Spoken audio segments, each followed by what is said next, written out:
So that we know who is not here and here. Adam. It's your name tag.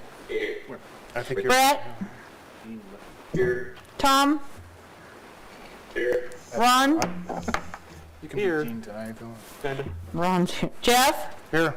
Steve. Here. Michelle. And Matt. Here. Okay, so we're just missing Michelle. Okay, Mayor Kling, we're gonna try this again.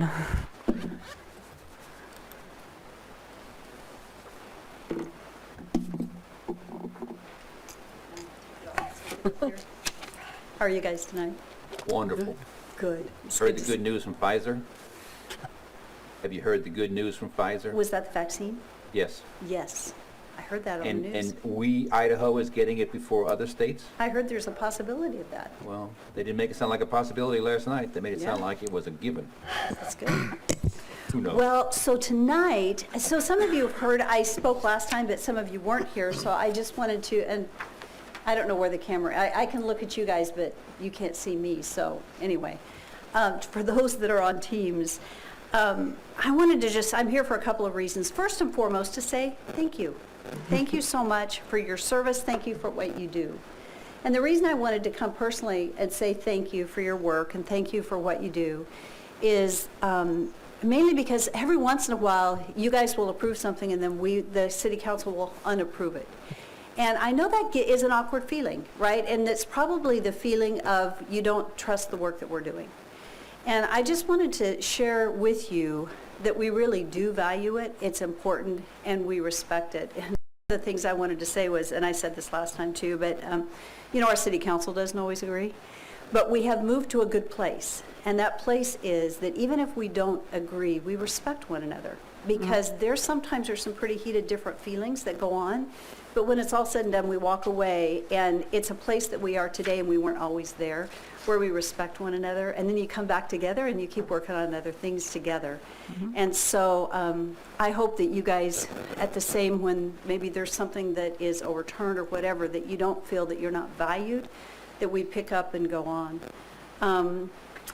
One of the things, though, that just so you know where I'm coming from in my thought process on certain things, for example, storage units was one of them for me, and RV parks a little bit. Ann Westcott has done a cost of service study, and I don't know that it's been presented here. Is it going to be? Yeah. Mayor, we just got a instruction manual for how to use it, so I'm getting myself familiar with it so I can present it to the commission. It's complex. It is. It's very complex and detailed. I tell you, the mathematical side of it and the formulas, you don't ever want to mess them up. That's what they've told us, because it's really challenging to correct it. So with that, in a cost of service, not a cost of service study, but the fiscal impact study, we try to look at what the long-term impact is of that particular land use. Something that I had listened to a city council person from a different city comment, and I thought, wow, it was true, and that was anytime we put something on a piece of ground, it's going to sit there for probably 100 years, maybe 150 years. You don't get it back.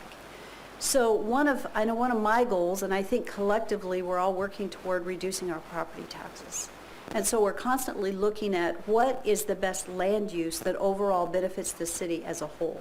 You look at the cost of providing services to that entity, which is police and fire, and getting your water and your infrastructure there and maintaining it, versus the tax revenue that comes in. And the fiscal impact study really takes a look at that. And one of the things that we found is, and this is why, for me, at the time when we were looking at storage units and did the memorandum, my brain is right there to the moratorium,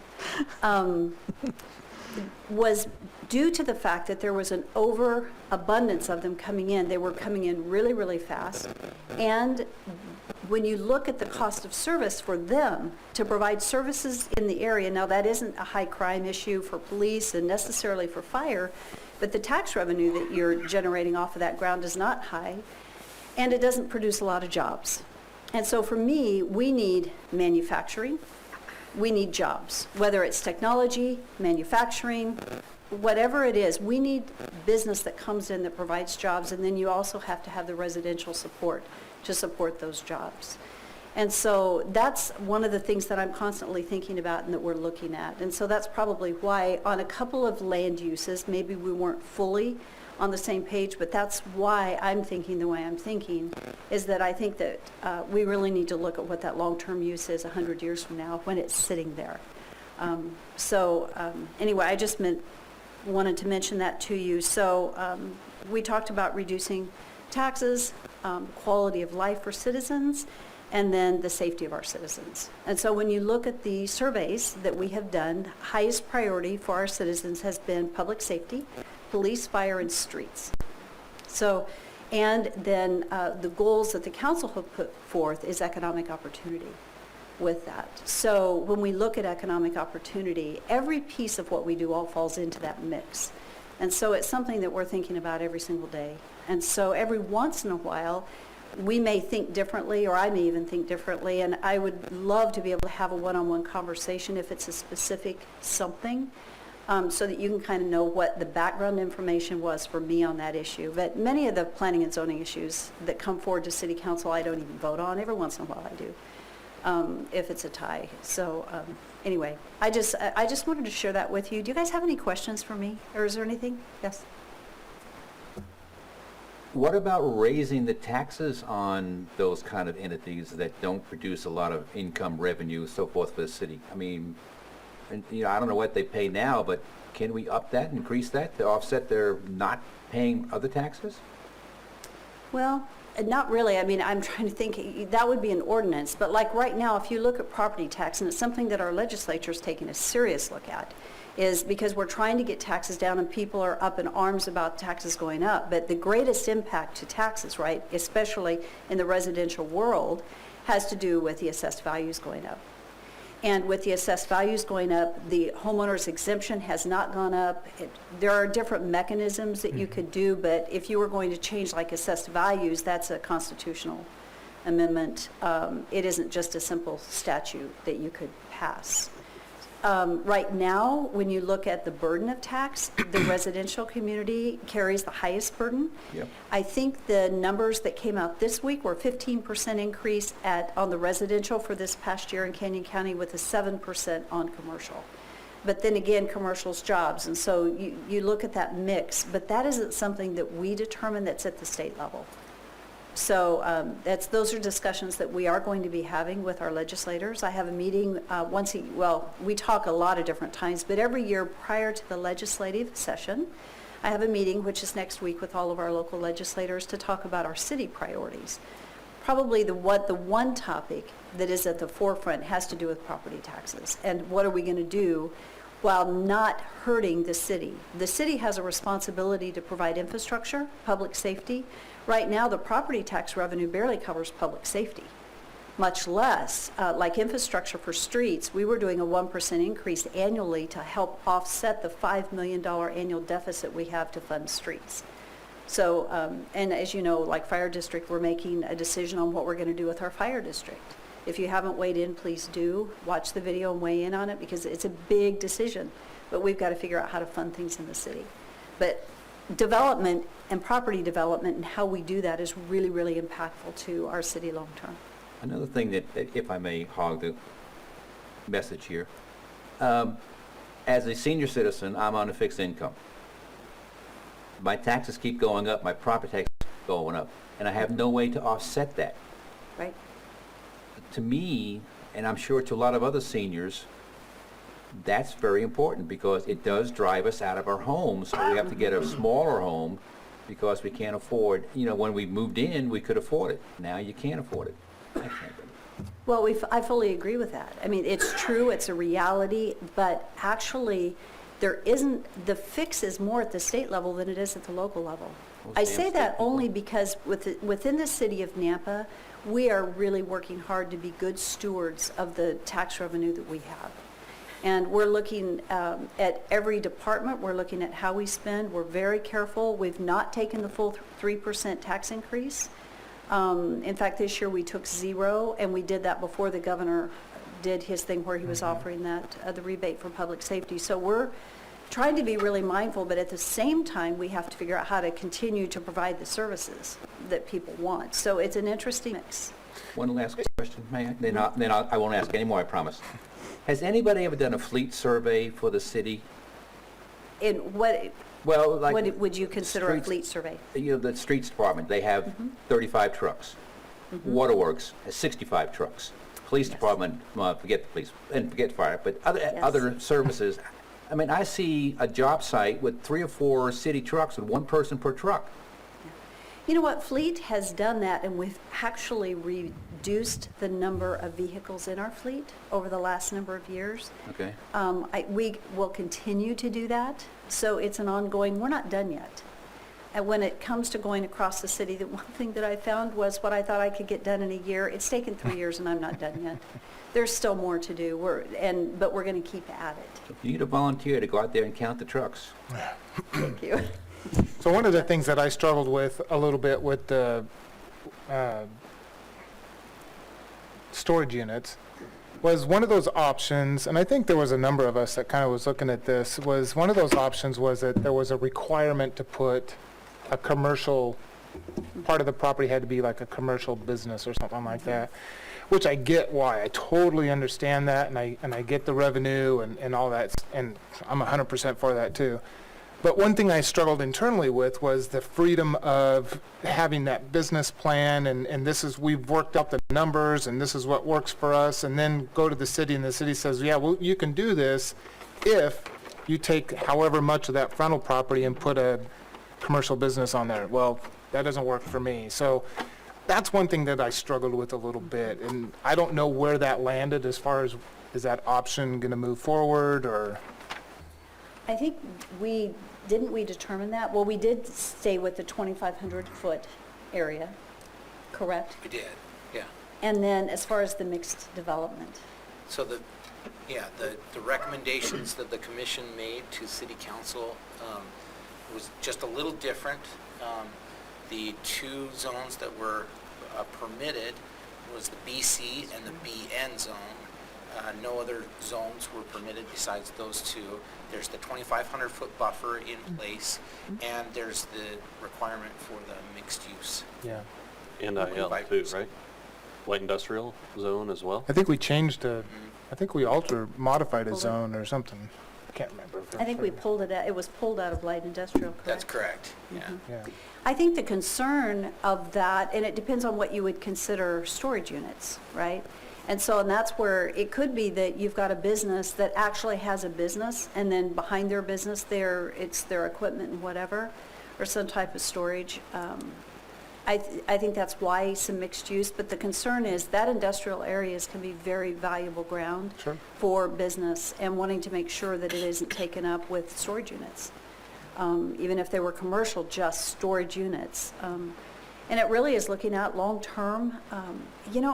There's such an interesting balance in being overly restricted in the zoning area. We don't want to inhibit growth, but we also want to make sure that the ground that we have, we utilize it well, because we have finite ground. We don't have endless boundaries, and once those boundaries are full, what do you do with that, right? We can't undo it, and it's very difficult. And so at this point, to me, at least this is my opinion, as we look to the future of our city, we need to be really, really careful how we use the ground. And we do want to encourage infill. You guys hear the same thing we hear. You infill and people complain, right?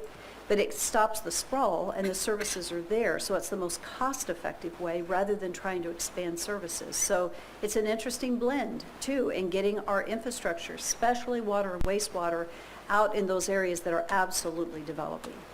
So it's an interesting mix, and you know what, we try to make wise decisions, but you guys are a very important part of that, and if you have specific concerns, boy, I would love to hear from you. You have an expertise and you're focused in areas that I may not be seeing, and so I really do want to hear, and our city council does too, so don't be afraid to reach out to the extent that we can. Maybe not on specific projects, but principally, right? You can principally on some of these projects, so. That's what my comment was, Mayor, and I appreciate the background. I've worked with Ann Westcott before, and she's awesome. We worked with her on the Impact Fee Committee, and set the storage unit issue or whatever issue comes before us aside. I just thought the way that the discussion happened and how quickly we got to hearing was super confusing for people in the audience that were here to listen. And it was very evident that council and commission were on completely separate pages. And I think maybe if we spent some more time in joint meetings and had background information, I know those are hard to convene and get together, but just so we were more aligned and knew kind of the direction we were heading, rather than getting like 4 options in a hearing that we had to pick through and then send it back to council and the whole back and forth thing. I had calls from people and they're like, what the heck is going on? And I'm like, well, I'm not really sure. And I'm sitting on the commission. So, and that's not a knock against you or staff or whatever. It's just, I think some more time should be spent on getting aligned as a commission and a council, and doing that in the public. You know, we don't want to have more public meetings than necessary, but I just think if we work better together, we can create a clearer picture to the people that are interested, and kind of make progress quicker. I don't know. So that was my comment. Set the issue aside. Any issue that comes up, maybe we take some more time to really talk it through and have the info from Ann and talk about it. You know, I really appreciate hearing that comment. One of the things I try to do, but it sometimes don't do it well, and that is put yourself in someone else's seat, right? To be thinking and about what you're dealing with and the perspective that you're walking through. And I think that comes better when we do spend time together. So I really appreciate that comment, and I think we need to make that happen, and maybe we do it and schedule it on a regular basis. And I guess I would love to hear from you. Should we get together? Is it twice a year? Should we get together 4 times a year? Just from time to time, I think we do need to spend time together and we need to talk. And so I think I agree with you. So, and I apologize because that's not the intent, but you know, in the busyness of life, you realize you just missed something. And I think possibly we did, because it puts you guys in a very difficult place. And so that was not the intent, but I can see possibly that we did that. Well, it goes both ways. I mean, we weren't the only ones in a difficult place, right? So, Well, we all are at different times. you get our recommendations and you're like, Yeah. let's send it back to them. And then we send it back to you. And it's like, who's, You know But what? it did Just seem figure like it it did seem like a 180. That's, I think, what we struggled with a little bit is on the commission with those 4 options, because we kind of looked at each other and go, I thought we kind of were headed in this direction. And so it seemed like a redirection is all it was. And no, and I think if we do get together and kind of have, or maybe if we can't get together in meetings, maybe just some direction on where the council is moving towards, or where the direction of the city. I mean, we have the 40-year plan, 30-year plan, all that kind of stuff, but specific issues like this definitely could help us kind of see where you guys are moving to, the council. is moving Well, and I in need to direction. come spend more time with you guys. I intentionally, I'm not here because I'm not supposed to be here, but I Right. realize I could be doing this. So I apologize that I've not done more of this, just to have that conversation. And to let you know kind of what I'm thinking. I don't have all the answers. It's collectively that we figure it out, Yeah. because there isn't any one of us that has the answers, and you guys probably have good ideas. And there are different ways we can accomplish them. I just thought you guys should probably know at least what I'm thinking, which is trying to figure out how do we get taxes down? And you can't do it overnight because you're going to end up breaking something. And so I'm really concerned about what our legislature is doing. However, if we have a really good plan and we're on the same page looking forward to land use is one way we're going to make a difference if we produce well-paying jobs. And we've got some great development, a lot of companies wanting to come in. I think that North Nampa industrial area, and that's what we're looking at long-term, to find the right kind of development that comes in and brings jobs. So, anyway, thank you, those were good comments. Anything else I should know? Well, we'll just have you come instead of Randy Haverfield from now on, and you can do the report on council actions. I appreciate Randy Don't coming, tell but Randy I should- said yeah, that, right. though, okay? Don't tell. I will come from time to time, and then reach out. If there's a concern, just reach out to me, because I am more than happy to come and answer questions. So anyway, but you know what? One thing that I do know is that the work that you do is time-consuming. It is a huge commitment, and it truly is public service, what you guys are doing. And it is greatly valued and appreciated, because we need the skill set sitting here that can make wise decisions, and the land use issues are not easy issues. Sometimes they're really hard decisions, sometimes they're easier, and other times they're really not at all. So I appreciate the fact that you guys do the work that you do, because it's not easy work, and a city can't run without you. So thank you so much.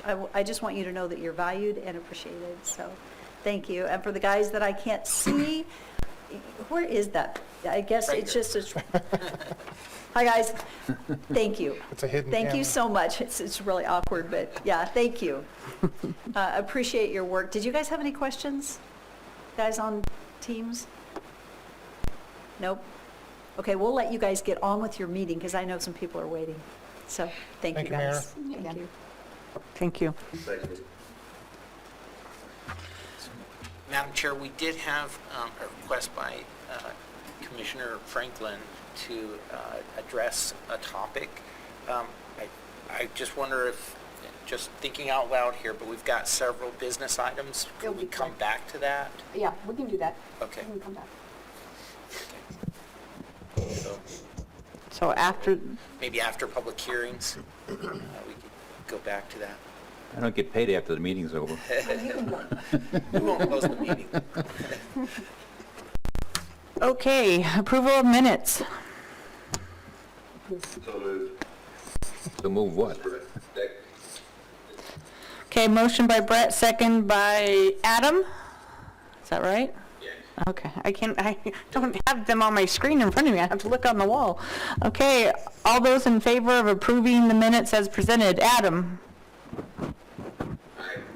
Brett, Aye. Tom, Aye. Ron, Aye. Jeff, Aye. Steve, Aye. Michelle. Aye. Matt. Aye.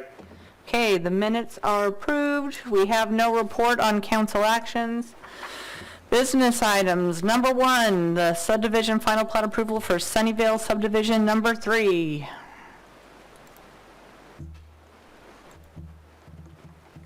Okay, can we see that?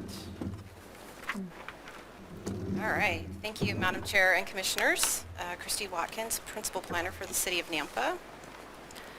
The action requested from you tonight is the approval or denial for Sunnyvale subdivision number 3. This project is located south of Karcher Road, north of Flamingo Avenue, and west of North Middleton Road, right there. It's located inside the city limits and is zoned RS6. It's bordered on the north and east by RS6 zoned properties that are other phases of this particular subdivision, and west by Canyon County agricultural properties. The rezone development agreement and preliminary plat were approved in 2014, and the preliminary plat was extended after that. Phase 1 recorded in October of this year, and Phase 2 is currently under construction.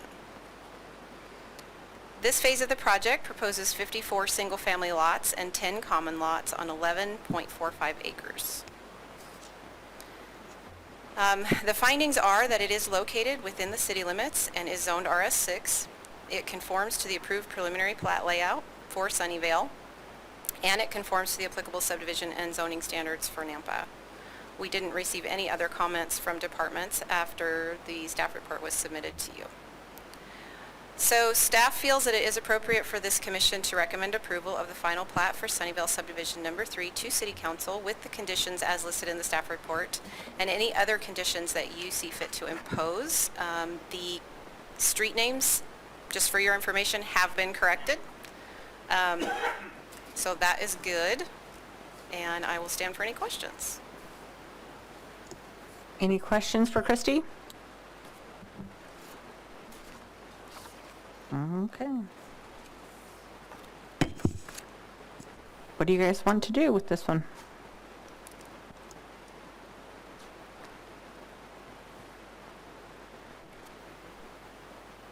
Madam Chair, I'll recommend that we approve the subdivision final plat for Sunnyvale subdivision number 3. in an RS6 zoning district at 0 West Flamingo Avenue for Kurt Smith representing Lionwood Properties LLC with all conditions. Second. Okay, been motion to approve the plat by Ron, seconded by Michelle. All those in favor? Adam? Aye. Brett? Aye. Tom? Aye. Ron? Aye. Jeff? Aye. Steve? Aye. Michelle? Aye. Matt? Aye. Okay. Number 2, Christie? Right. Is it gonna open? Might have to close the other one. Hold on a second. Come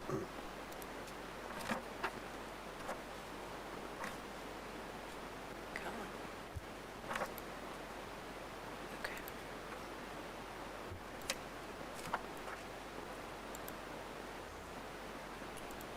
There we go. Okay, thank you, Madam Chair and Commissioners. This one's going to look really familiar to you. You've seen it a few times. This is the final plan for Center Point RV Park, so the action requested from you tonight is approval of the final plan for the RV park. It is located south of I-84 and east of Northside Boulevard. It is located inside the city limits and is zoned IL. It's bordered on the north and south by light industrial zone properties, on the east by the cemetery, which is unzoned city property, and on the west by BC zone properties that front Northside Boulevard. So the history that you're very familiar with, in August of 2019, the CUP was approved. In February of 2020, the CUP was extended. In September 2020, the preliminary plan was approved, and now we are finally on to the final plan. So, the findings in this case are that it is within the city limits, zoned IL, and has an approved CUP. It conforms to the approved preliminary plan for the Center Point RV Park, and it substantially conforms to the applicable subdivision and zoning standards with revisions as specified on the preliminary plan from planning and the engineering departments. So as mentioned, engineering had comments on this, and revised plans were returned over the weekend. So you did not see the revised plans in your packet. Engineering has made a few more very basic comments, but for the most part, their comments were addressed. So staff feels that it is appropriate at this time for commission to approve the final plan for Center Point RV Park with the conditions as listed here. I will stay for any comments or any Christie, questions. do you have the new plan? It's basically the same. So the comments that were addressed were really for infrastructure, location, easement location, and The then, reason I'm asking is because there's one little section up the top that the lines were straight in and out, so there was no curvature. oh, here, down here at the bottom. Right. Yeah, I don't think that was addressed by engineering because the width of the drive aisle seemed to be enough that They could make turns in and out? They could make turns Okay. in and out without that being All an right. issue. A couple of the comments that were made, though, was they needed 2 more parking spaces because we only calculated it off of the RV spaces, and there's a caretaker residence within the plan itself or within the park itself, and we didn't accommodate for the resident parking. Walk-in. So we had them add 2 more parking spaces, which they did. And then we also had a vision triangle issue there going out onto Ann Street, right in here. And so we are working with them to lower their landscaping so that we don't have a vision triangle issue there. Thank you. Yes, you're welcome. Okay, any other questions?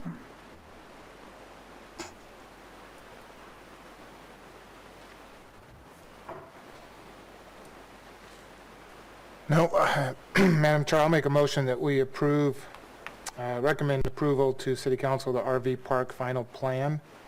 A proposed park of 125 RV spaces, 13 visitor parking spaces, 2 RV registration pull-through spaces. You guys get to make the action on this. It's not a Oh, recommendation. it is not a recommended? Okay, so, and why is that? Because it's an RV park? Because it's a plan and not a plat. Yeah, okay. So city council doesn't need to sign off on it ultimately when it gets Okay. recorded. Madam Chair, I will revise my motion and make a motion that we approve the final plan for the RV park at the east side of Northside Boulevard, south of I-84, for Treasure Valley Enterprises LLC with all conditions of staff. Second. Okay, motion by Jeff, seconded by Ron. All those in favor, Adam. Brett. Aye. Tom. Aye. Ron. Aye. Jeff. Aye. Steve. Aye. Michelle. Nay. Matt. Aye. Okay, item number 3, Christie again. Are you? Must be that one. Nope, that's not me. Okay.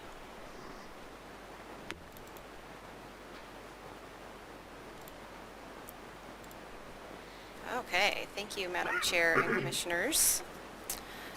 The action requested from you this evening is the approval or denial of the final plat of Spring Hollow Ranch Subdivision Number 2, which is located west of Star Road and south of Eustic Road. The project is located at 17535 and 17547 Star Road. It's inside the city limits and is zoned RS 8.5. It is bordered on the northeast and west sides by city RS 8.5 zoned property that are all phases of this subdivision. And on the south side by... Christie, Yeah, we're seeing on our screen Fall River South. Do you have Oh. are we supposed to be seeing that? let me close that. Hold on just a second. I think we'll try this again.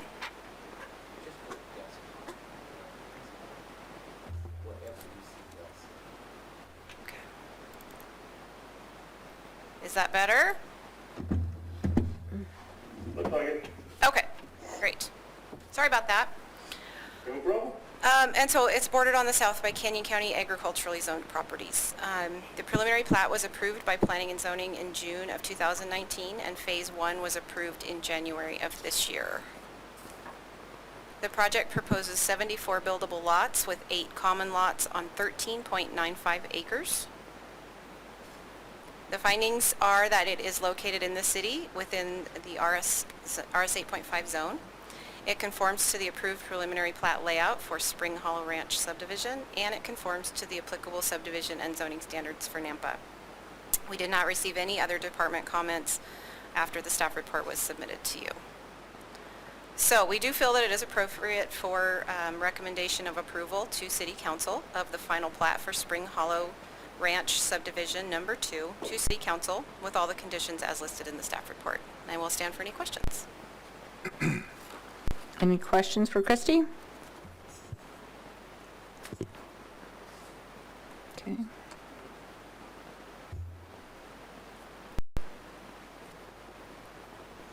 Madam Chair, I'll recommend approval of the final plat for Spring Hollow Ranch Number 2 in an RS 8.5 zoning district at 8142 West Eustic Road for Kurt Smith representing Everett Jansen Van Beek with all conditions of staff. A second. Second. Michelle beat ya. Okay, motion by Ron, seconded by Michelle. All those in favor, Adam? Aye. Brett? Aye. Tom? Aye. Ron? Aye. Jeff? Aye. Steve? Aye. Michelle? Aye. Matt? Aye. Okay, business item number 4. Rodney? So, Madam Chair and Commissioners, this is a request for an extension of the conditional use permit for multifamily dwellings in a BC zone. And this is at 4104 Gary Boulevard and 1010 North 39th Street. The applicant is online if there are questions for him, but the request is in your packet and their reasoning behind the request. So, and I've got there the PowerPoint we presented to you for the conditional use permit. If you want me to go through that or show you exactly where this is at, happy to do that. This is one right behind not Happy Day Ford. by the Wendy's. Yeah, that car lot that has a Yep. smile on it. Okay.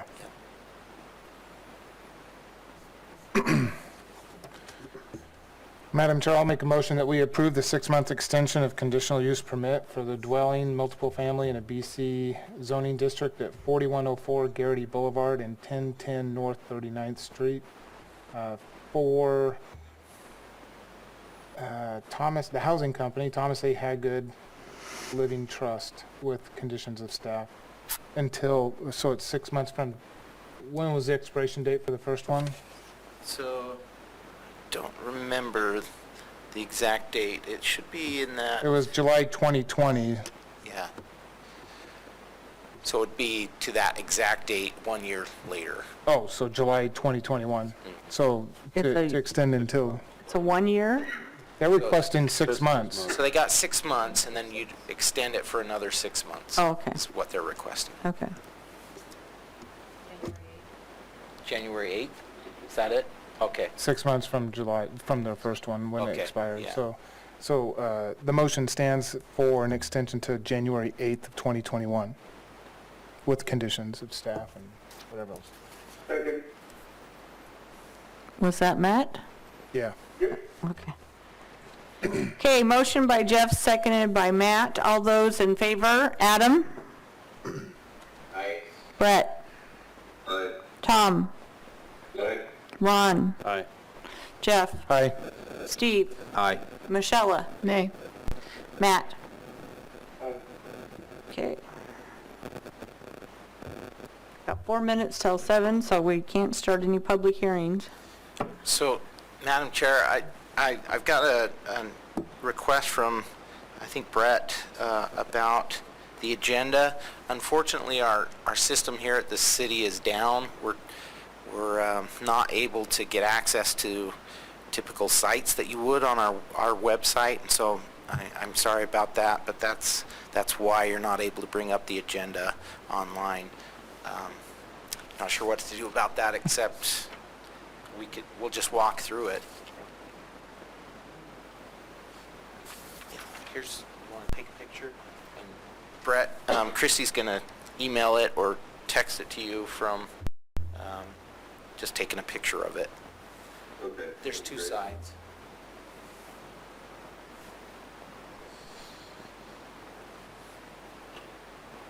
Did we want to address Michelle's concern while we have time, or if we want to Yep. do that later? It'll be quick. Time. Yeah. So mainly what I was referring to when a home is doing gun sales or gunsmithing or whatever they're doing with guns, it's very public knowledge when, we keep hearing, well, no one's going to know. It's by a school. Nobody's going to know. We have 3 layers of safe, but nobody know. But this is public. Everybody knows the address, the phone number, what's going on in that house. And the reason why I keep bringing up security cameras, security alarms, because everybody knows this house now has guns. So to prevent this person getting robbed or killed is why I keep mentioning about cameras. So if they're away and somebody's in their house, they can call the police department. Once they're in and they see this big safe, which they already know what's in it, we're setting that person up to, be robbed. And it's very, very public. So it's not hidden. They don't need to advertise because we just advertised. So that's why I bring that up a lot whenever I hear gunsmithing, repairing guns, gun sales to friends and family, because now we told everybody, and we told them where they live. So I just wanted to clarify that. That's why I deny it, or we just put in, a condition of maybe having that, so we can protect that person that is doing that business. So I just want clarification on that.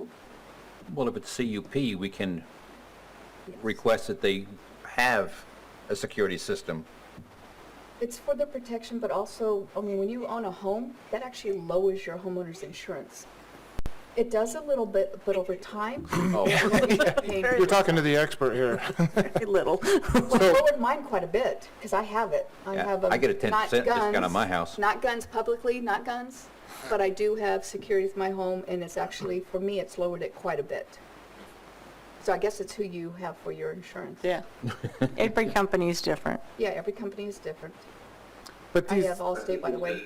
I think we need to think about what they're specifically asking for, because I know a lot of people you know, you ask specifically and they say, I won't have any guns in my house. It's all done online. You know, they have a business that they work with, say in Idaho Falls, that they place the order, somebody places the order with them online, they send an email or whatever to Idaho Falls, and then it ships from Idaho Falls, so they don't even have it. And then I think some people, you know, like I think the guy at the last meeting, he specifically said he doesn't take full guns, he takes parts, so he'll take the action, and that's all he has. So if somebody breaks in and steals an action, what good is it to him? I mean, I guess I understand your point completely, but are we? I was more so referring to the one that's had a triple layer safes and, you Yeah. know, there's no way they're gonna break into it. I was referring to that situation, so if it's that When you kind, take it on a is what I mean. case-by-case basis, Correct. sometimes it's something we could do, other Correct. times there's no point in it. But is that really our role? I mean, the applicant knows they're coming to a public meeting, the applicant knows what they're requesting, the applicant knows what information is gonna be needed for us to make a decision on the CUP. So they are assuming some of that risk, and they know, they're following the law and the guidelines and the rules and everything else. We're simply saying yay or nay. I do see your point. In fact, I was even thinking, they had some drawings of exactly where the safe was gonna be inside the home, so Everybody. here it is. They should have two arrows get it, pointing yes. right there when someone breaks in, but, I mean, it's a valid point, but, It's you know, more I do public think that they safety. assume the risk of, You know, it's more public safety. They Yeah. didn't want us near a school, and they already know where this is at. It's more public safety. It's a recommendation, it's not mandatory, it's a recommendation. Yeah. But I just wanted to give a little background on why I've been saying that. Okay, that was quick and easy. And Madam Chair, I would just say that in order to approve the CUP, it has to be based on that criteria, right? So livability of the neighborhood, if there is a concern about that, the conditions that you place on that applicant are to mitigate those concerns. It can't just be for, it can't just be for that individual property owner. It has to be for the livability of the neighborhood, basically. Right. All right, it's 7:01, so we can start public hearings. Do we have the applicant for number 1 here? We do have an applicant here. All right. If you want to come up and give us your name and address for the record and tell us what you want to do. Hi. It says it's Will Mason, but I'm not Will Mason. My name is Angie Okay. Cuellar. I'm with Mason Associates, and our address is 924 3rd Street South here in Nampa. And tonight, we are asking for consideration for a short plat for Fall River South. It is on a commercial piece of property east of Middleton Road, pictured right there in the blue. It is already zoned BC, Business Community. The future land use, I believe, is a mixed-use zone. So it is about 4.6 acres or so. We are asking for a short plat for 6 commercial lots with the mixed use, some of them flex space, some of them for office space. And we understand from the staff report that Nampa Parks has asked for an easement for the southwest corner down there. There is Edwards pathway that already exists. Greenbelt, Yeah. okay. And so they are requesting an easement for us to give that over, so it's officially exists, I guess. Then also in engineering's requested cross-access easement for inside of the area so that people can legally get from one of the commercial lots to the next, et cetera. And we have no problem following either one of those recommendations, or actually any of the staff recommendations. We had no objections to any of them. Earlier this year, the actual buildings for the site was approved by the the site design committee. So with some conditions, like in landscaping, more landscaping, they wanted some of the windows changed, et cetera, but the site design committee has already seen the buildings and have approved. So now we are just seeking the permission to move forward with the project and do a short plat, preliminary and final plat combined together. And with that, I'll stand for any questions. Okay, I think we'll wait until after we hear from staff, and we might call you back up. Okay, thank you. All right, thank you. All right, Madam Chair, Rodney Ashby, City of Nampa Planning and Zoning. So the action before you is for a subdivision plat short plat approval for Fall River South in a BC zone at 980 South Rising Sun Drive for Mason and Associates. This will be a recommendation onto City Council. They will, I should clarify that, I'm sorry. A recommendation of approval or a decision of denial. So if you decide to deny it, it would stay here. It wouldn't go on to City Council. Okay. If it goes on to City Council, it's in a business item, so it doesn't get included in a public hearing. Okay. The comprehensive plan is a community mixed use, as you can see here. The existing zoning is the BC zoning. You see BC to the north, RP to the east, and some RS7 to the south. The land uses in the area just to the north is the Idaho Fitness Factory. That was part of the Fall River subdivision, Fall River West subdivision. To the east is Fall River West subdivision, RP zoning. It's undeveloped, and even farther is the R7 zoning district, and that's already developed as single-family residential. To the south is the Spring Valley subdivision, and zoned RS7, as well as some enclaved areas in this area here, rural residential. And then to the west is South Middleton Road and enclaved residential. And then even a little bit farther is the Carriage Hill subdivision, RS 8.5 zoning district. Okay, so the existing land use, this was the Fall River, as you can see on the screen, is the Fall River West plat. This section down here, I think I have a better, yeah, I kind of outlined where they are planning to do it on the Fall River West plat. This is the request before you for subdivision into 6 commercial lots and 1 common lot. They have already identified some of the land use.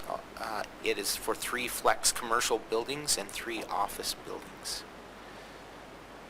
Just a little bit of background. In November of 2007, annexation and zoning occurred to BC and RS. And I included that ordinance in your packet. April 2012, the comprehensive plan was amended, and they changed the designation to mixed use. In June of 2020, City Council denied a request for a conditional use permit for public storage at this location. And July of 2020, the Building and Site Design Standards Committee approved, or Design Review approved, the proposed office and flex buildings. And I believe those elevations are all in your packet as well. So public utilities are available to the property, and they will be accessed, the transportation they access from Middleton Road, as well as properties to the north within that Fall River West subdivision. And that is the reason for the need for cross-access agreements. So this is the plat before you tonight. You can see how they've divided it up. 3 lots here, and then the larger lots here.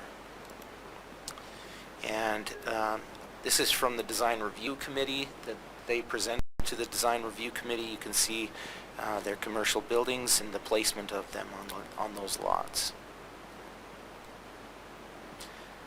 They've identified these 3 as office, and then these as commercial. Okay, so as the applicant stated, there was a request by Parks to have that easement for the Edwards pathway. Nampa Building Department, their standard request for following Title IV. Nampa Engineering Division, those are all in your packet, but I've also included them in the conditions, so I'll jump to that at the end and go over those.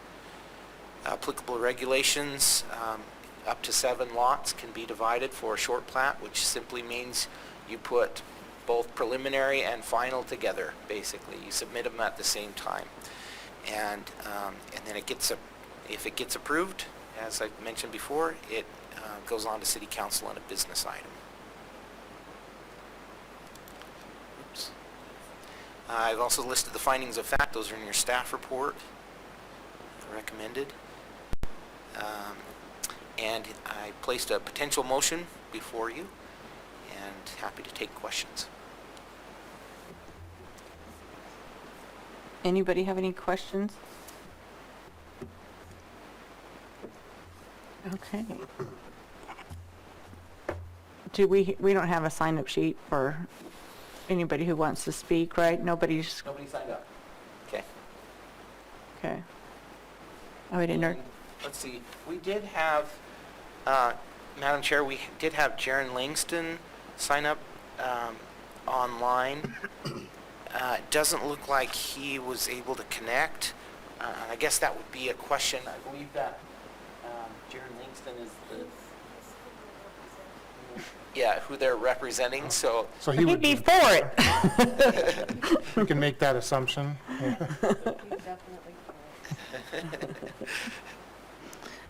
Okay, I would entertain a motion to close public hearing. So moved. Second. Okay, motion by Steve, seconded by Jeff to close public hearing. All those in favor, Adam? Aye. Brett? Aye. Tom? Aye. Ron? Aye. Jeff? Aye. Steve? Aye. Michelle? Aye. Matt? Okay, public hearing is closed.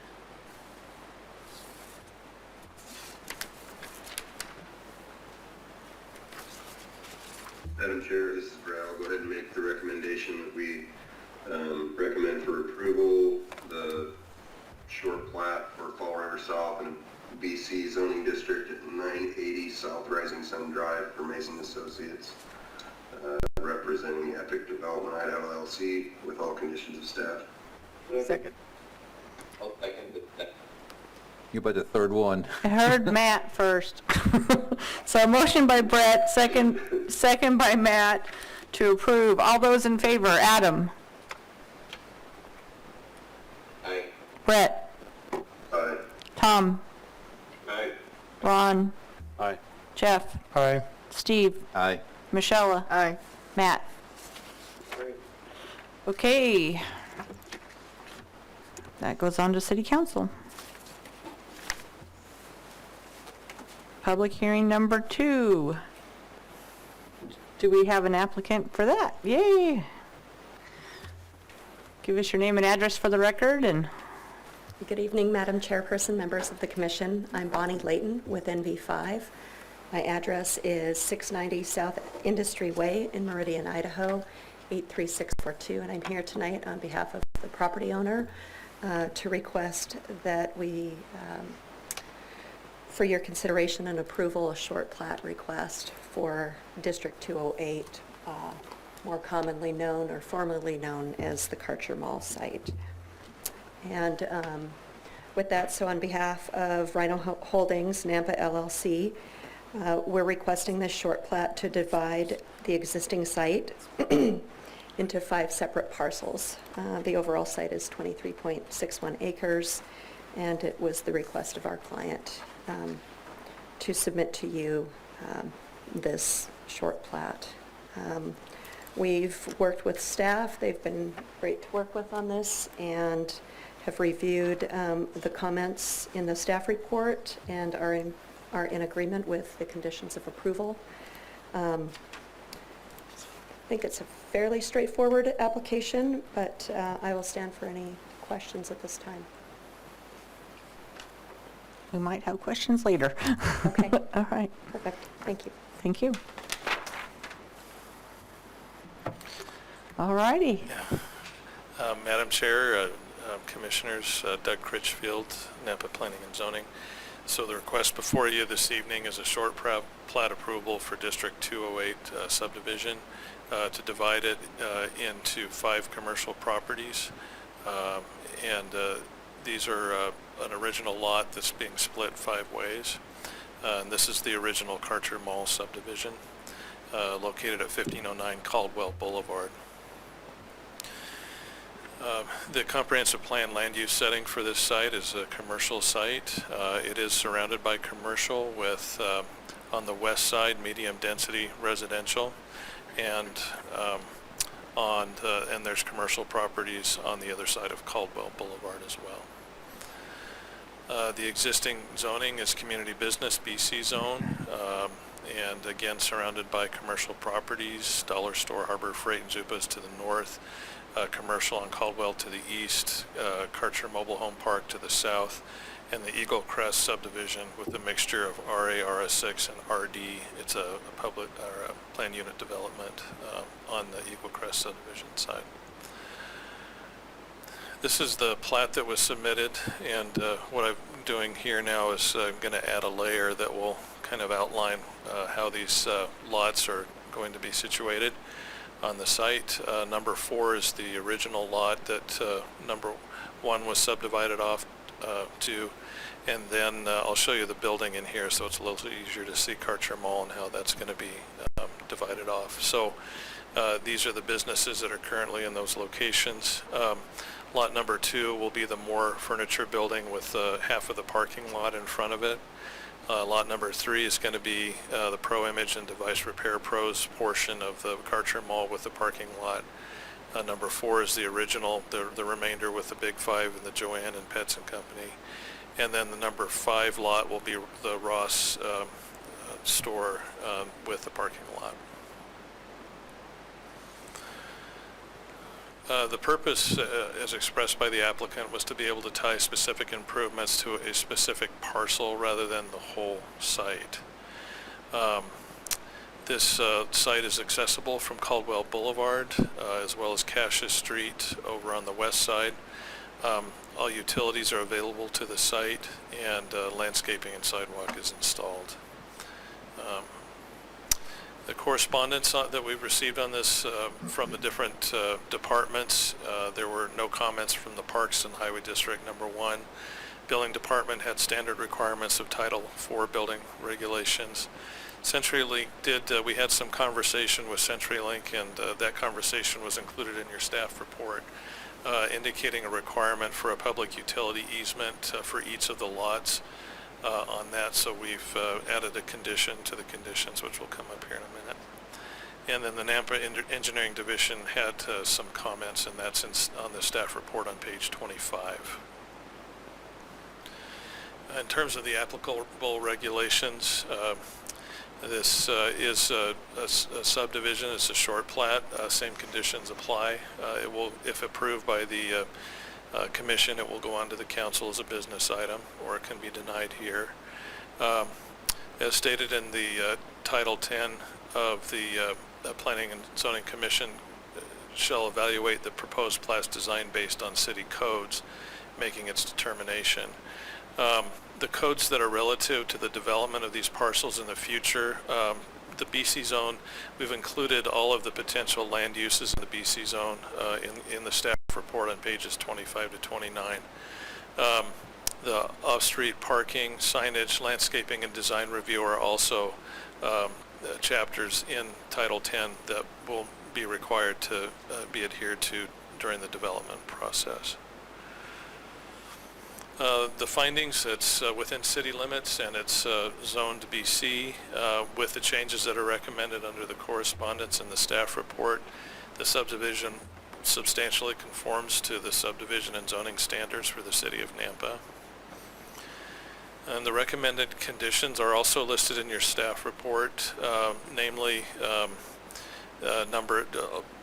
I'll point out number 3, that the applicant will work with CenturyLink and the Nampa Engineering Division to determine the location of public utility easements on the final plat prior to recordation, and the other conditions as listed.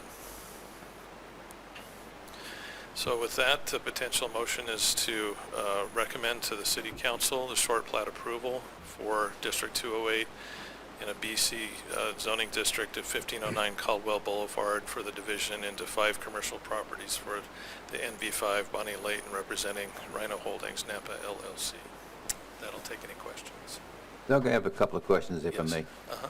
A while back, we had some apartments that were going to be built. Those are further to the east of this? Yeah. Madam Chair and Commissioner Kehoe, here I'll show you a graphic that might be a little bit more clear. So this is on the subdivision here. The apartments are slated to go into this part. It's the south side of this Okay. development. All right. here. I just Yeah. wanted to get the relationship to You where bet. we're at now. Thank you.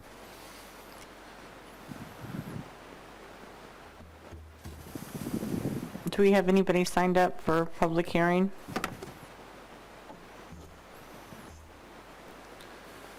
Nobody here? I would entertain a motion to close public hearing. Might want to ask to hear back from the applicant, to see if she agrees with Okay. Do you want to come back up here, Bonnie, and?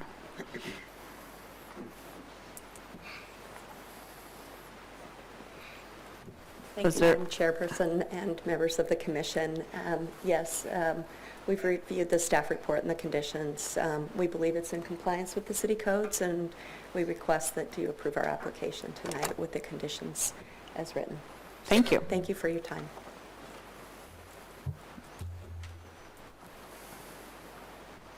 Make a motion to close public hearing. Okay, motion to close public hearing by Ron, seconded by Michelle. All those in favor, Adam? Aye. Brett? Aye. Tom? Aye. Ron? Aye. Jeff? Aye. Aye. Steve? Michelle? Matt? Public hearing is closed.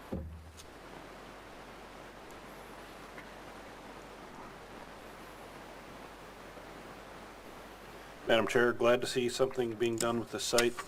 With that, I'll make the motion to recommend approval of the subdivision short plat for District 208. In a BC zoning district at 1509 Caldwell Boulevard for division to 5 commercial properties for NV5 Bonnie Layton representing Rhino Holdings Nampa LLC with conditions. Second. Second. Okay, motion by Ron, seconded by Michelle to approve the short plat. All those in favor, Adam? Aye. Brett? Aye. Tom? Aye. Ron? Aye. Jeff? Aye. Steve? Aye. Michelle? You- Aye. Matt? Aye. Okay. Public hearing number 3. It's been 50 years we've known that as Karcher Mall. It's going to take a while for us to get used to District 208. I'm already saying this. It'll always be Karcher Mall. I want the polar bear to come back, though.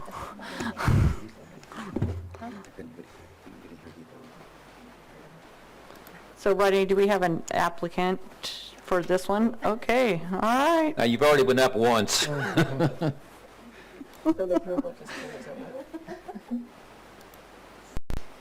Hello again. My name is Angie Cuellar. I'm with Mason Associates, and the address is 924 3rd Street South here in Nampa. Tonight, we have a request by Rocky Mountain Roofing, or Zach Puff. He wanted to divide his property, and we, since it was in the county, we approached the county first, and their recommendation was, well, it's in city limits, city's going to require different things, why don't you approach the city? And so that is what we did. We approached the city to divide his property. He only wants one split. We asked for the RS8 because that is what was contiguous on the east side of his property. He doesn't want to jam in 8,000 square lots into his property. He has an existing home there on the southern portion, and he just wants to kind of divide divide it kind of north of the home, south of the little rock pile there. And we will come back, if this is approved, with a short plat, with preliminary and final plat for this subdivision. So that is his goal, just to have one lot division there. So it will be a fairly large lot, larger than the RS8 requirements, but that's why I said why I picked that, so the closest one. There is city sewer and PI on the east side of the property. I'm not exactly sure where on the east, but I know that the city has said that there is some on the east side. He was trepidate about this because he loves his well water. And so he would love to keep the well for his existing home there. And that was his one request, which is why we started in the county, because he was very fearful that the city would tell him he could not keep his well.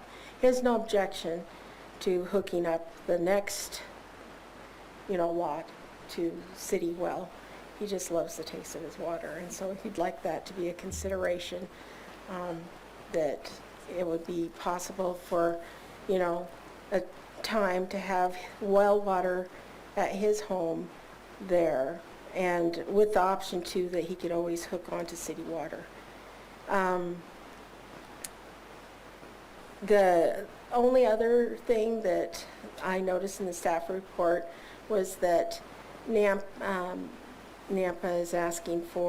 Parks is asking for an easement on the south side by the Riddenbaugh Canal, 20 feet from the top of bank, so that in the future that they may place a pathway. We have no objections to the 20 feet, if that means he can annex and become part of the city and have his lot division. So with that, if there's any questions, like I said, the only request he really had was the ability to keep the existing well for his home, the existing home. And with that, if there's any questions. Okay. Thank you, Angie. Rodney? I'll wait. All right, Madam Chair and Commissioners, Rodney Ashby, Director of Planning and Zoning. I think she did a good job of presenting a lot of the material that I was going to cover. I'll jump into some specifics.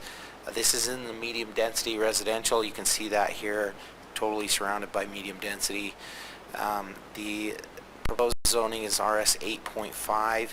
You can see that that's directly next to it, and that is exactly what's being proposed to the south there. The size, 3 acres. There's a little closer view of that property zoning.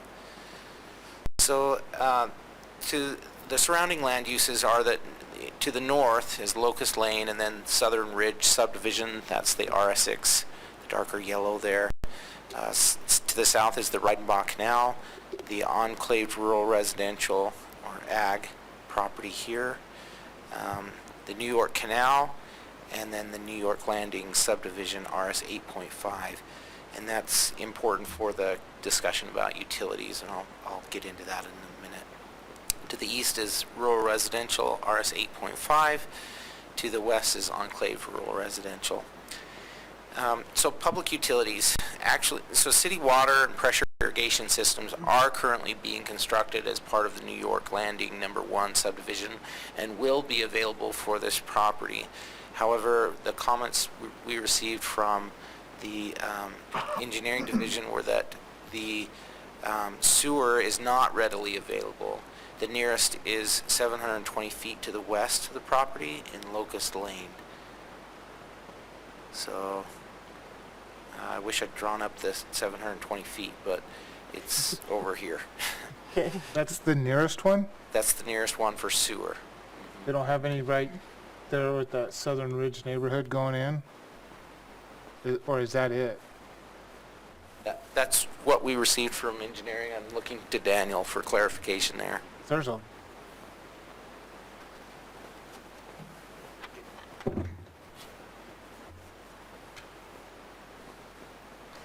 Madam Chair, Commissioner Kirkman, the sewer, the closest sewer in Locust Lane is here at this road there.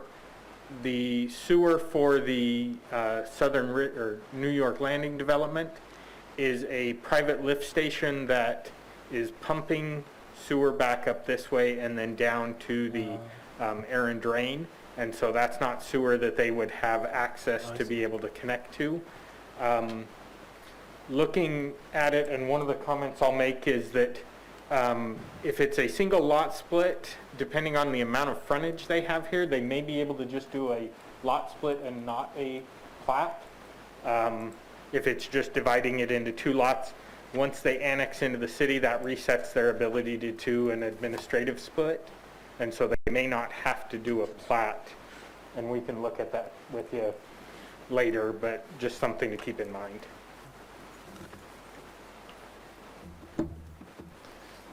Thanks, Daniel. The last point under public utilities is their existing well can continue until property splits, as Daniel has mentioned. No response. Did you clarify that? I'm sorry, I didn't. The applicant asked if the existing well could continue. Commissioners, the city code used to have a provision that when city water became available, they needed to connect. If the applicant desires to maintain the existing well for the existing house and not connect to it, and that does not conflict with the construction of the new septic system for the new home, engineering would not have any objection to them maintaining the existing well for the existing home. My question was exactly that, but if the well failed for some reason, say it went dry, could he drill down another 100 feet, or does he have to go then to city water? Typically, at that point, if a well or a septic fails and the city utility is available, they would need to connect to the city utility. So they would have to in this case? Yeah, Okay. if it were to fail, but as long as it's a viable well, Right. we would not require it to be abandoned. As required by Southwest District Health. That's right. So the city doesn't get blamed for it? You caught that. Yes. Okay, public services, I didn't receive any responses from public safety on this, but we do provide services to areas in surrounding this property. There is a single-family home, no questions about that. Transportation access is taken from Locust Lane. Okay, and we kind of mentioned a lot of the comments from engineering already. Your typical response from building department needs to follow Title IV. The request from Parks for 20 feet along Reidenbach's Canal, I understand that we just recently went through a modification for the route for the pathway to actually connect over to Locust because we were having difficulty punching this pathway all the way through. So it may not be necessary for them to have a pathway at this time. But we did receive that request from Parks, and so I'm not really sure. Maybe Christy can help us out with that since she was a part of that process. So, Madam Chair and Commissioners, you guys are familiar with a project that just came before you. It was a comp plan amendment and an annexation to the west of this on the southeast corner of Southside and Locust, which was also a Mason project. And they requested not to have to put in that pathway, one, because of it's kind of confined in there, so the area that they'd actually be able to put the pathway in was kind of restricted. And the neighbors to the east there, in that subdivision, their properties go clear to the center line of that canal. And so any trail easement that would go through there, we would have to obtain easement from them and put a trail right in their backyards. And they're not in favor of that. So the compromise there, City Council allowed them to reroute a multi-use pathway with a 10-foot pathway on Southside and Locust to kind of go around the outside of that. So what'll ultimately happen on Locust is it'll go almost clear out to Happy Valley with a 10-foot multi-use side path on Locust rather than following the canal easement. So rather than having the pathway at the south end of this particular piece of property, they'll likely be required to do that piece of the 10-foot side path on Locust. If that makes sense. There you go. Okay, applicable regulations for annexation, again, just has to be contiguous to city properties or city on annexed properties already in the city. These are the staff recommended findings. I did include in your packet the permitted and conditional uses as well as sign regulations. We're trying to do that for all the annexations. This isn't real applicable because it's a RS zone, pretty standard land uses and signage. Here are the recommended conditions of approval. And I guess after Christie's comments, I guess I just look for a little clarification, Daniel, for that 50-foot total from Locust Lane. If we are running that 10-foot pathway along Locust Lane instead of along the Reidenbach Canal, is that sufficient, that 50 feet sufficient? Typically, we have adequate room in there to still be able to put. Okay. Make the landscape buffer a little smaller, but there's still room. So just for those who are online, it sounded like there is still room for them to do that with the 50 feet. I'm sorry, and that pathway would go on the south side of Locust? That's correct. Okay. Okay. Sorry, I'm just looking through any of those conditions that were required of connecting to utilities.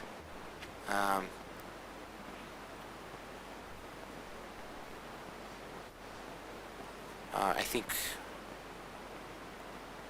think we're okay there. And I've placed a potential motion for your consideration on the screen. Do we have anybody online or So no, public hearing? nobody was online. Yeah, nobody signed up for online, and I No don't see one's anybody here. here. Does anybody have any questions for staff or the applicant? I would entertain a motion to Well, close. hold on, I got one that's just, sorry, Madam Chair, I got one that's just more of clarification. So he had mentioned, the applicant mentions in this that it's called Happy Trails subdivision.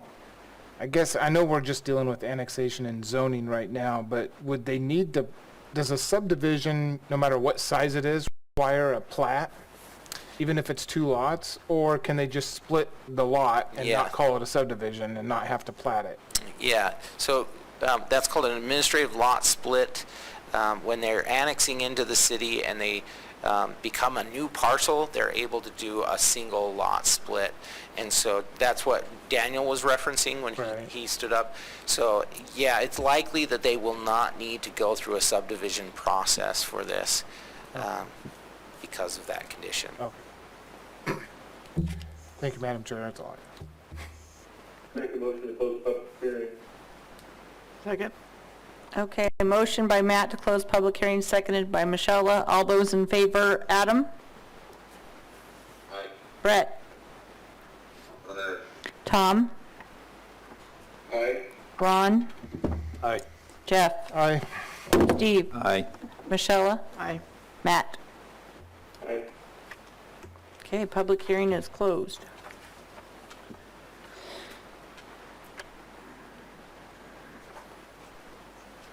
Madam Chair, this is Brett. I'll go ahead and make the motion that we recommend City Council annexation and zoning to RS 8.5 at 3919 East Locust Lane for Rocky Mountain Roofing with all conditions of staff.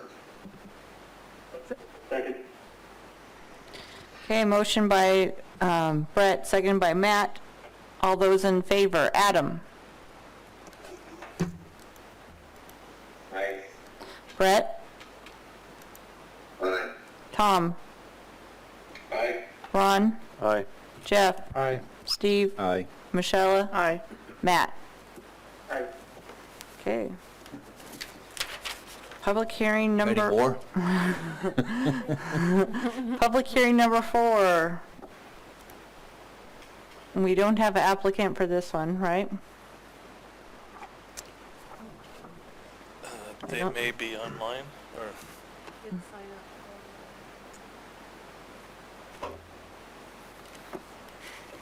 You can hit the people up there at the top, Doug. what's that? Hit the people at the top of your screen. See if there's a list. Nope. I don't see they logged in. No, I don't. Elizabeth Dreyer is the applicant. If you know. Yes, she does. Okay, so I need to find this. She's just asking to connect to city water. Yes.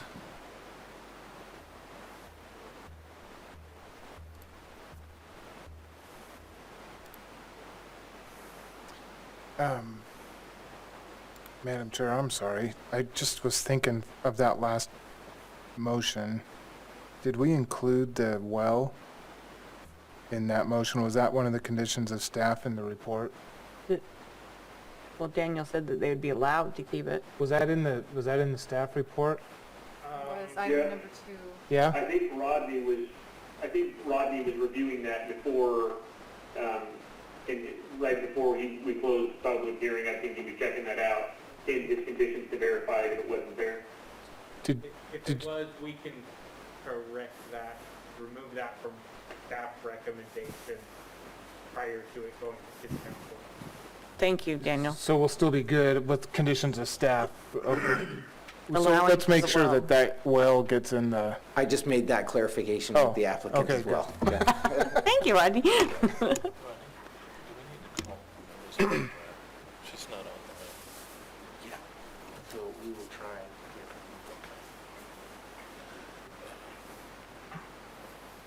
is that the applicant? that's the applicant right there. Okay.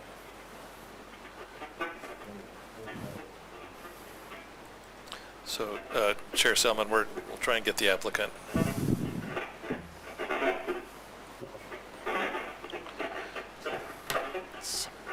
What's this? Brett, is that you talking?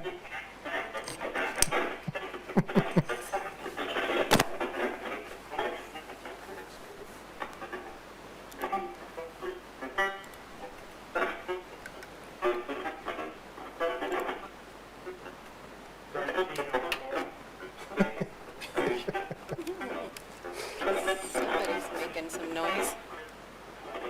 The aliens are coming. The invasion has begun. Sounds like a bunch of Ewoks. Stop giving me one bad names. Someone's on the space station. Oh my goodness, that's your baby? The question is, have you been watching the Mandalorian? We got rid of Disney Oh my God. after the last one ended. We haven't started it back up though. Okay, all right. My puppy really wanted to come tonight. She was so upset when I left. I said, you can't come with me. She's like, I go everywhere with you. What the heck? She'll be 7 months old on the 15th. She's just a babe. She loves to go down and sign the plats. I take her into the building department and and it's just like, oh yeah. She loves, Where do you get her from? over behind Blimpies. They have, right at the back of the building is, grooming place and so different than, I've never had a dog before, so this is the first dog I've ever had. Yeah, they're really good temperament. Maggie's Doodles in Parma.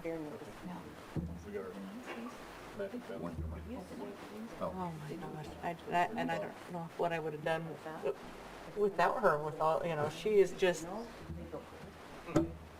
people come in and they're upset about their insurance, and she just comes and lays her head in their lap, and they pet her, and then they leave, and they're all happy.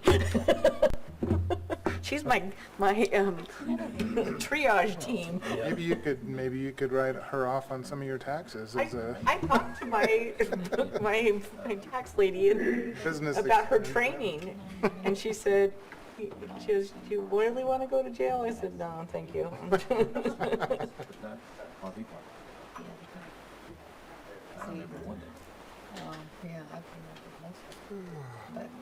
But I'm taking her to Positive Pet, so she goes to, we do that, and then I'm going to take her through service dog and therapy dog training,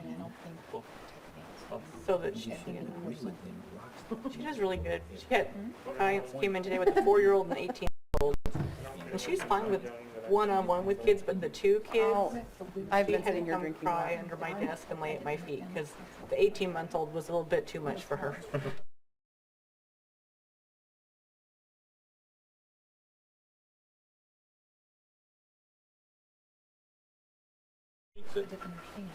Don't jinx it. Got 2 left. This is pretty cool. Yeah. Madam Chair, I've tried calling Elizabeth Dreyer and sent her a text message too. We might want to proceed to the next public hearing, and then if we can't get a hold of her by the end, we'll need to continue it to the following. Yeah, we've done these before without the applicant. Yeah, if you're comfortable with that. we can- Wait one second, though.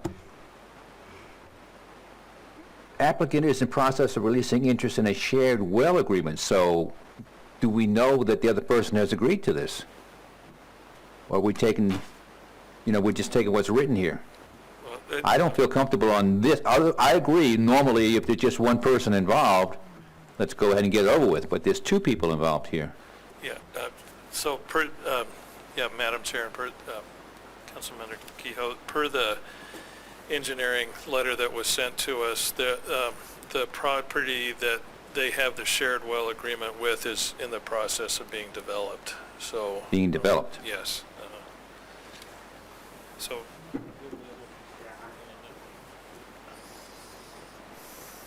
So, Chairman, Commissioner Kehoe, so the property adjacent to them is developing. The well that services both of them is on that adjacent property. And so as part of that, they are looking at connecting this property to the city water so that that well can go away. She's applied for the annexation to facilitate that connection in order to get rid of the shared well between the 2 properties, since that well is not located on her property. Okay, and Does that you're- make sense? Yes, but are you guys comfortable with that? Yes. Okay, then I'm comfortable with it. So it really is one-sided anyway. She's given up her interest in the well, basically. Right. Really has nothing to do with the other guys. Well, Other than their portion of it. there could be possibilities, but yeah, I agree, Getting rid probably of the not. well, so she needs water. Yes. We're forcing you to annex. But if 6 months from now the well fails, you say, hey, you're part of that well, you have to pay your half. So let's go ahead. Should we proceed? Okay. Yes, please. Good. All right. So, Madam Chair, Commissioners, Doug Critchfield, Planning and Zoning. The action tonight is annexation and zoning to an RMH, a high-density multifamily residential zoning district at 600 North 44th Street. And this is for Elizabeth J. Dreyer, who is the property owner. The purpose, again, is to seek connection to city water services. This is the location of the property. It's south of Garrity Boulevard. It is east of North 39th Street and west of Happy Valley Road, north of Airport. The comprehensive plan future land use map setting is in a high-density residential. There's high-density residential surrounding. This is a correction to page 2 of the staff report. I did not change the medium to high density in that name, so that's a correction to the staff report. In the general information about the site, it's 0.98 acres, just a little under, it's 42,688 square feet. It's county rural residential currently. The surrounding zoning is multifamily residential to the north, county rural residential to the south and east, and RA to the west. It's the Happy Valley 3 subdivision. There are utilities available to the site on North 44th Street except for irrigation.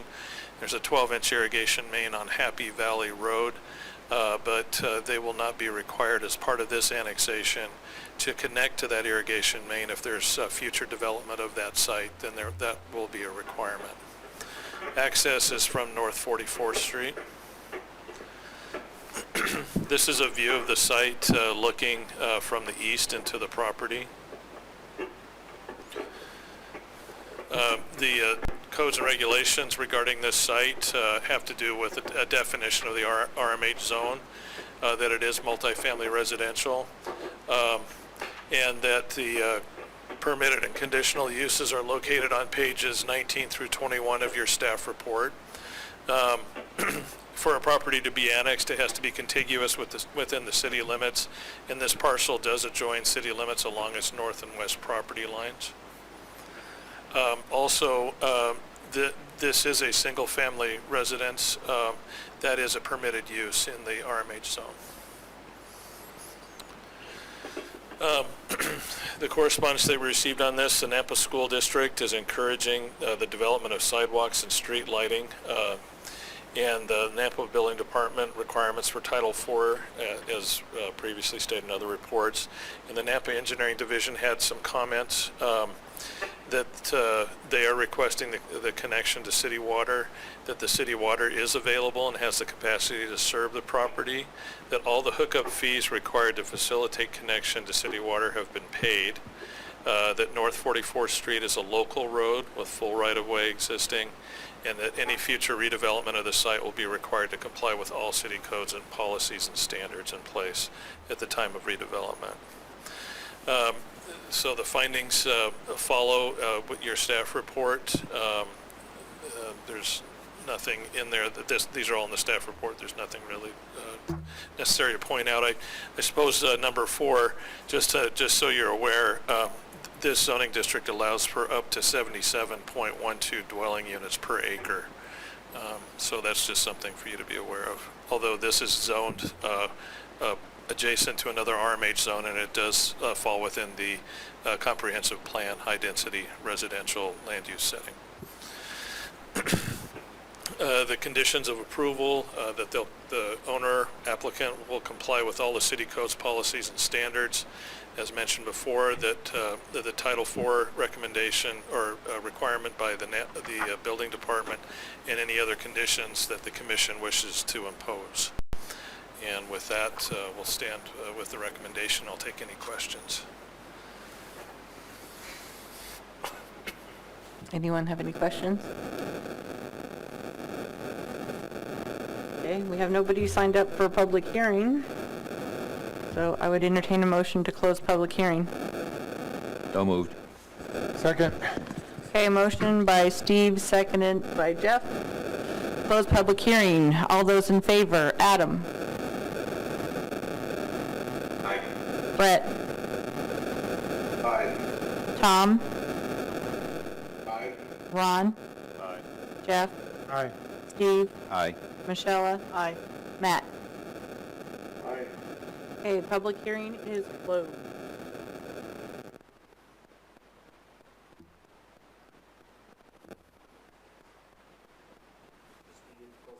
Madam Chair, I'll make a motion that we recommend approval of the annexation and zoning to RMH high-density multifamily residential at 600 North 44th Street for an existing single-family home to connect to city water service for Elizabeth J. Dryer with the conditions of staff. Second. Okay, motion by Matt, seconded by Michelle. All those in favor? Adam? Aye. Brett?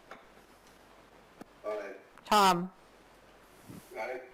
Ron? Aye. Jeff? Aye. Steve? Aye. Michelle? Aye. Matt? Aye. Okay. Public hearing number 5.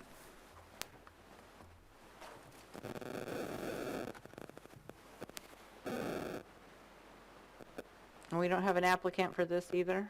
It is a similar situation to the last. It's an annexation to connect to city water. Okay. She said that she would send her daughter, but apparently that hasn't happened. You can't trust kids. Oh, I almost said that. I'm glad you did. I didn't want to go on record as saying that. You just did. Yeah, that was Rodney that said that, right? Madam Chair and Commissioners, the action requested of you tonight is a recommendation of approval or denial for the annexation and zoning to RD at 216 North Middleton Road, located on the east side of Middleton Road between Orchard Ave and Smith Ave for Cecilia Shields.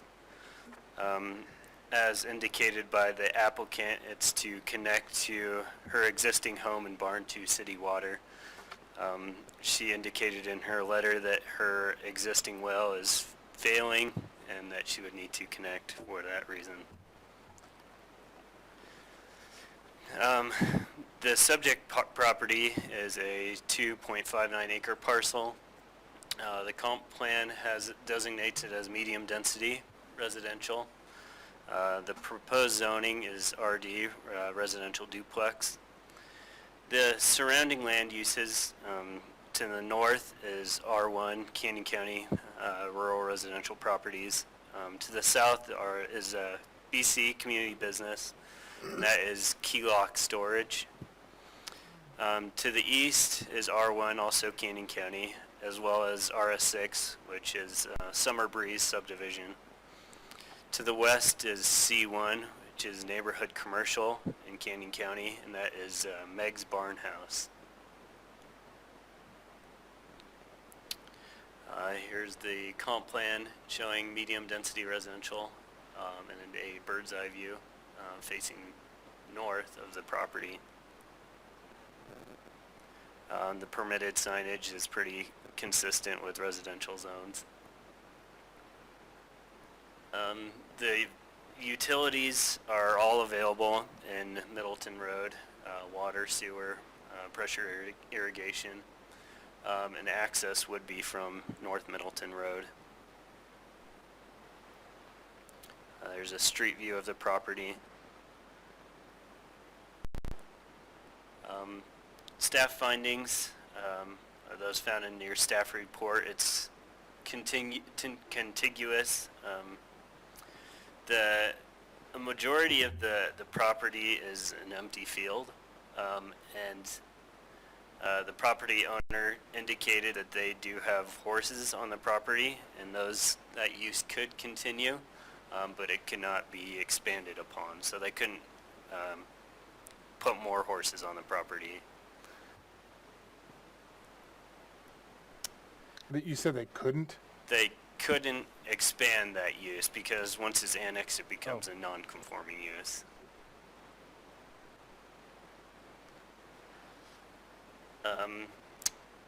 As I said before, it's contiguous with city limits.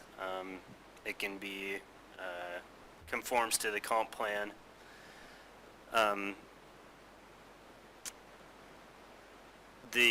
The owner indicated that she wouldn't be subdividing the property. She's getting up there in age. Her husband passed recently, so she wouldn't be doing that until her property passes ownership, which is permitted in the RD zone. She could split it and there could be development in the future there. The only comments we received were from city engineering, and those are in the recommended conditions that they dedicate 50 feet of right-of-way on Middleton Road. Any future redevelopment of the site would comply with city codes and any other conditions that you wish to impose. And I will stand for any questions. Quick question about the horses. So let's say that there's a piece of property like this that's coming into annexation, it's coming into the city. There's restrictions on how many horses can be on that property. So basically, she would be grandfathered in. Right. At some point in the future, if one of those horses, let's just say, died, and she brought another one back on, would she be able to do that? So- To be at that grandfather level again? So once she sells a horse dies, she wouldn't be able to bring any more horses on. So it would be a diminishing number until it's brought in At that point, conformity. then she then has to be in conformity with the, Right. okay.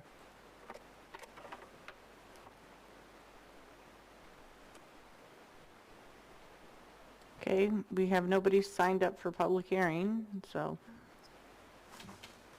I would entertain a motion. Motion we close. Okay, I think that was Matt that made the motion and Ron that seconded. Close public hearing. All those in favor, Adam?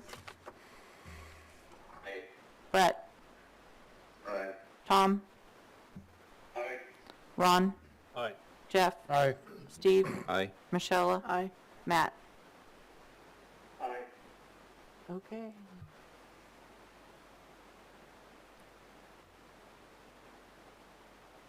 Madam Chair, I'll make the recommendation that we recommend approval of the annexation and zoning to RD